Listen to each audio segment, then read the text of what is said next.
kaserye, good day po sa lahat. For today's vlog, ako po ay magta-transplant ng mga ibang fern. Iba't ibang klase ng fern. So, let's go.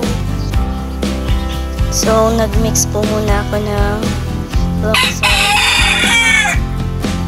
lupa. Nag-mix po muna ako ng iba't ibang lupa dyan dahil wala naman po kaming makuha ng lupa dito sa aming mga paligid dahil puro may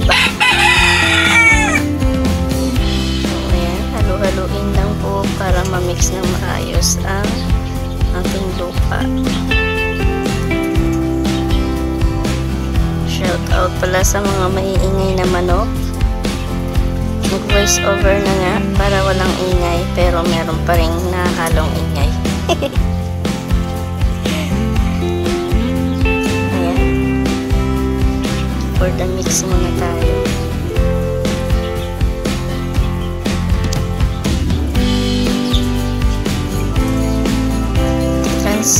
Pinapatransfer kasi yung mga fern. Dalawang klaseng fern po itong aking ita-transplant.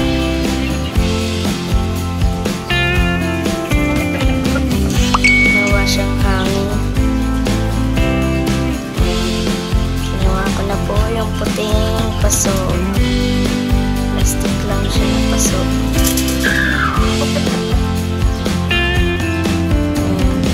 Chinik ko pa yung butas kung open para hindi mag-stuck yung water. So, kinuha ko po yung halaman. Ito po ay nakahang. Ito po ay mayroong alambre para maibitay. Hindi ko siya matanggal. Ayan. Ginagawa ko ng paraan para matanggal. Para makuha ko yung plants. So, ayan. Yung mga dahon na lang po yung nag-adjust. Hinawi ko yung alambre sa isang side. Tanggalin na natin yung plants para mailipat na sa isang paso. Ayan. Medyo malaki-laki ng konti yung paso na pinaglipatan.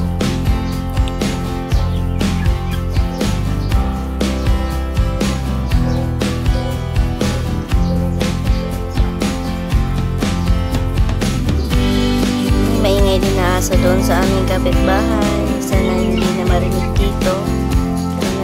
Ko, kaya baka naririnig nila.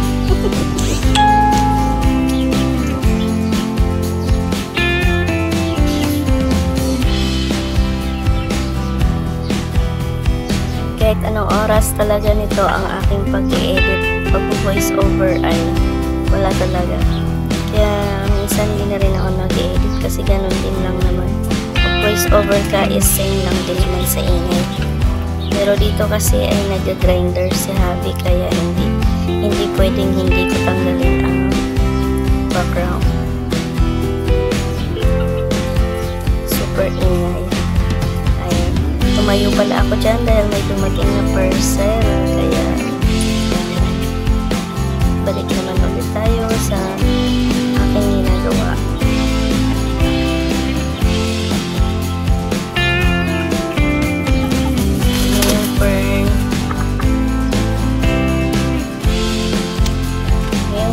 Guys, nalipat ko na po siya.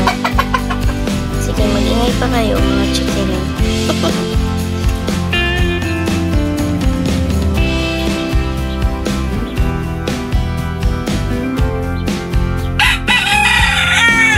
Laop pa more.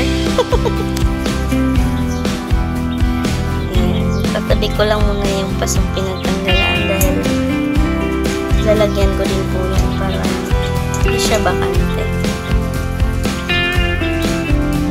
Tinusok ko nga yung butas para doon may madaluyan ng tubig para hindi siya mag-stuck lahat dyan ng tubig sa paso. So as you can see po mga kaserye ay ganun lang din po ulit yung aking ginawa kanina sa unang fern. So, transfer ulit.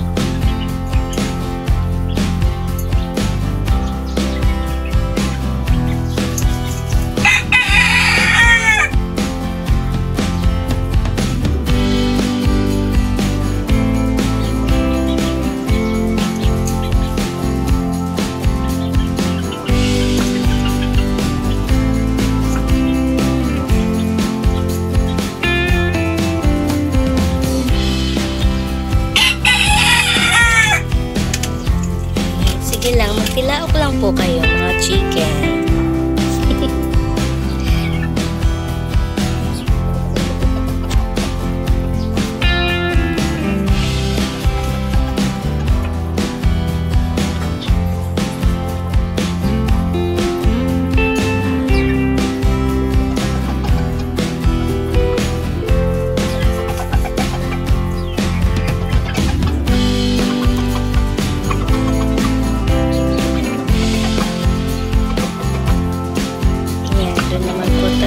Dadako sa isang klaseng fern. Isang klaseng fern na mabilis dumami.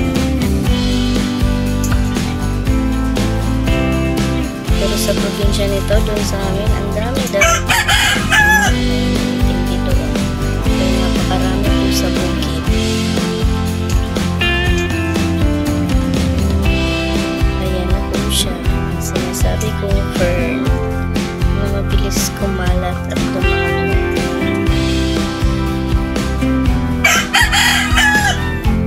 Haro, kaingin ng mga chicken bagaan. Gusto nilang sumali dito sa aking vlog.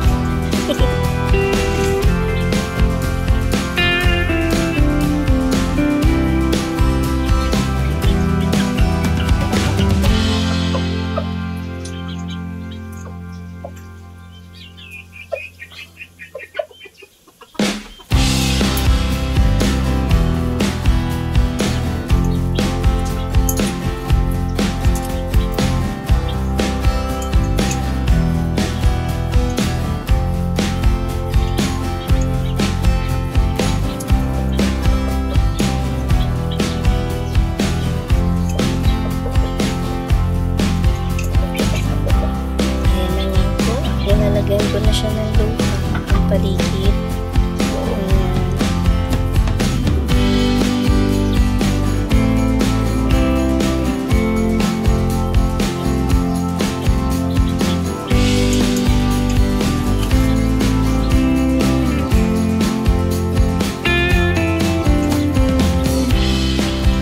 Ganda rin naman kasi na may mga green na nakikita sa paligid ng bakuran na loob na pangituan sa syudad. Halos karamihan po ay mga building at mga bahay-bahay na ang makikita. Kaya, for the adjust na lang sa loob ng bahay.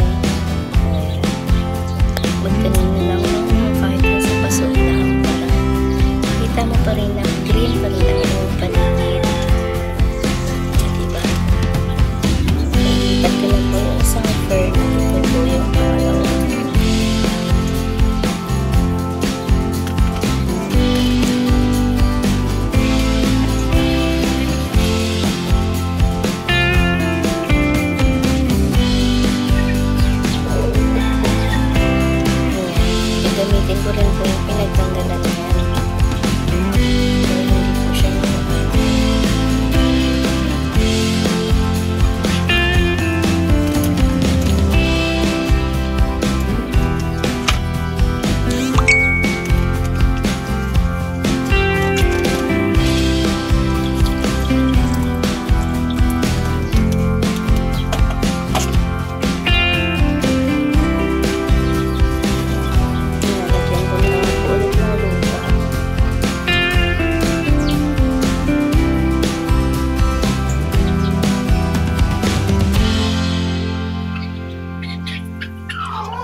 tinanggalan ko na paso ay akin na pong nilagyan ng lupa.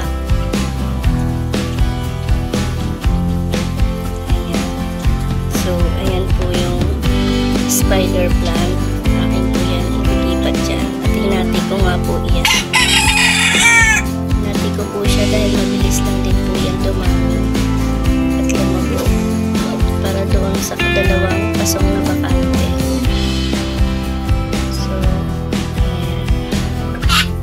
Tinanggal ko lang po yung mga dry na dahon. Ayan, nilagyan ko na rin po ng lupa. Ayan. So, ready na po yan sa hangin. Dahil siya po ay meron na alambring nakakali. So, inayos ko nga po yung tali para maisabit ng maayos at hindi po magtabingi-tabingi. Kung bakit naman ako natatawa eh.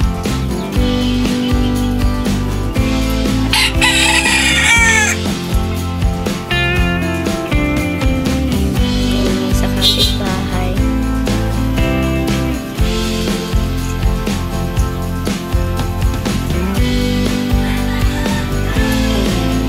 Ito na po yung last.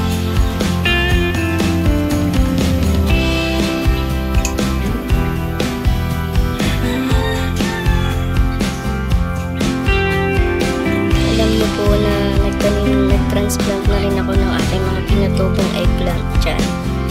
Kaso, hindi ko na rin isinali sa video dahil sinipag po ang inyong lingkod. At tinuloy-tuloy ko na ang pag-gardening dyan.